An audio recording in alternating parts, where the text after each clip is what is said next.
Halo semua, gua sadar hari ini gua mau ngobrol tentang sesuatu yang mungkin bikin sebagian dari kita merasa nggak nyaman. Tapi percaya deh, ini penting banget buat kita bahas bareng-bareng.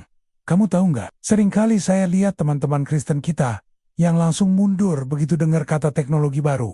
Apalagi kalau udah nyangkut kripto, AI, atau automation. Padahal belum apa-apa udah takut duluan. Coba deh kita refleksi sebentar. Kenapa sih kita takut? Takut salah, takut dosa, trauma di masa lalu. Atau jangan-jangan takut dihujat sama sesama. Yang menarik, justru ketakutan ini yang bikin kita gampang disesatkan. Karena kita nggak mau belajar, akhirnya kita nggak paham. Karena nggak paham, kita jadi gampang percaya sama info yang salah. Kita bisa belajar bareng kok apa itu Bitcoin, apa itu siklus halving, dan negara-negara mana sih yang udah pro, dan tentunya pakai untuk alat transaksi dan dijadikan aset yang tentunya karakteristiknya sama, kayak emas.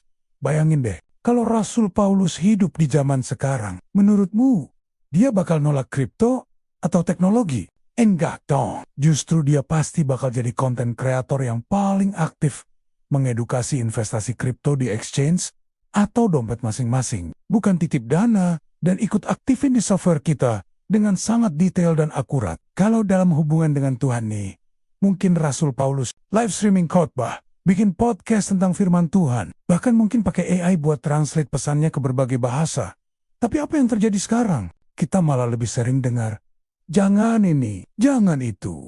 Dan lebih parahnya ada kata-kata netral. Tidak mau ikut mengedukasi, tapi lebih fokus ngelarang daripada ngajarin. Lebih sibuk nyalahin daripada memahami. Nah, disinilah kita perlu pahami.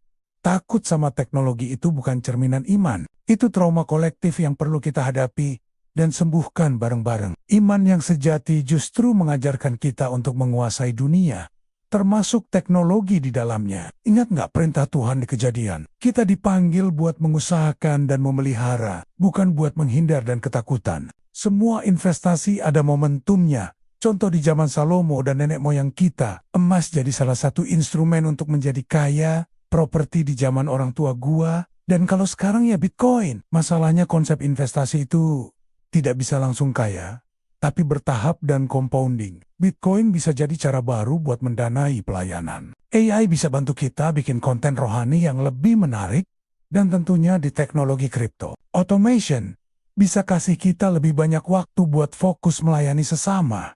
Kalau di trading kita bisa disiplin, tanggung jawab, dan tentunya tidak terbawa emosi atau keserakahan kita, karena semua ada teknik analisanya. Jadi mulai sekarang, yuk kita ubah mindset kita, berhenti takut, mulai belajar, berhenti ngelarang, mulai memahami. Karena dengan pemahaman yang benar, kita bisa pakai teknologi buat kemuliaan Tuhan. Gimana?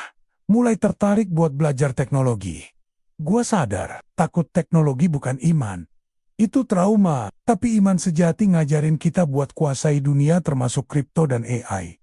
Sekarang kita sadar ya, kalau kamu suka dengan pembahasan ini, jangan lupa follow Instagram kita, Ricky Wiono.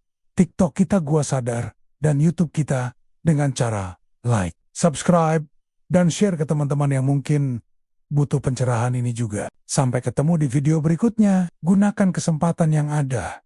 Ya, karena waktu tidak bisa kembali dan tidak bisa dibeli dengan apapun itu. Gunakan momentum dan jadilah partner kita dalam bisnis ini. Tuhan memberkati kita semua dalam perjalanan belajar ini. Terima kasih sudah menonton. God bless you all.